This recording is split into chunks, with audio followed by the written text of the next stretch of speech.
வந்து சார் 1 மணி நேரமா குறைக்கப்பட்டதுக்கு வந்து சென்னை கமிஷனர் தான் காரணம். அவரை சேஞ்ச் பண்ணணும்னு சொல்லி அடிக்கடி புரிய மாட்டேங்குது அவங்களுக்கு. ஒரு எலெக்ஷன் டைம்ல டிசிஷன் எடுக்கிறது எலெக்ஷன் கமிஷன்.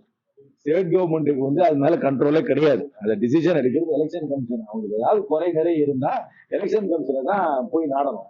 அது புரிஞ்சுக்கணும். எலெக்ஷன் வந்து கோட் ஆஃப் கான்டக்ட் வந்ததுக்கு அப்புறம் ஸ்டேட் கவர்மெண்ட்டுக்கு அட்மினிஸ்ட்ரேட்டிவ் கண்ட்ரோல் கிடையாது. அட்மினிஸ்ட்ரேட்டிவ் கண்ட்ரோல் எலெக்ஷன் கமிஷனுக்கு போயிடுது. அதனால எலெக்ஷன் கமிஷன் தான் தீர்மானிக்கிறாங்க.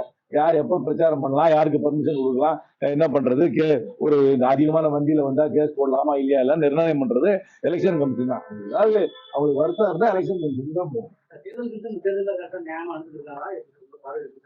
இன்னும் செயல்பட ஆரம்பிக்கலையா? வேட்புமனு தானே வாங்கியிருக்கிறாங்க. இனிமேதான் போதான் தெரியும் என்ன பண்ணுவாங்கன்னு. கடந்த ட்ராக் ரெக்கார்ட் ஒன்னும் அவங்களுக்கு ஒன்னும் ஒரு பிரமாதமான சர்டிபிகேட் என்னால கொடுக்க முடியாது. ஆனா தமிழ்நாட்டுல ஒழுங்கா பிஹேவ் பண்ணுவாங்கன்னு நினைக்கிறேன்.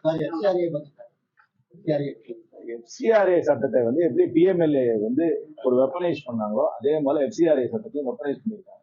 இது வந்து ஒரு யூனிவர்சிட்டியா இருந்தாலும் சரி, ஒரு திங்க் டேங்கா இருந்தாலும் சரி, அப்புறம் எந்த ஒரு நிறுவனமா இருந்தாலும் சரி, எந்த ஒரு அமைப்பா இருந்தாலும் சரி, சர்வதேச அமைப்புகளா இருந்தாலும் சரி, வெளிநாட்டுல இருந்து நிதி வந்துச்சுன்னா அதை வந்து முடக்க வேண்டும். இந்த அரசாங்கத்திற்கு எதிரான கருத்துக்களை யார் சொன்னாலும் அவர்களை வந்து ஒரு ஒரு முடக்கி அவர்களுடைய செயல்பாட்டை, அவர்களுடைய குரலை நெரிக்க வேண்டும் என்பதற்காக இந்த திருத்தங்களை கொண்டு வந்திருக்கிறாங்க. அந்த சட்டம் வரல, நீங்க பார்லிமெண்ட்ல அவங்க டேபிள் பண்ணல.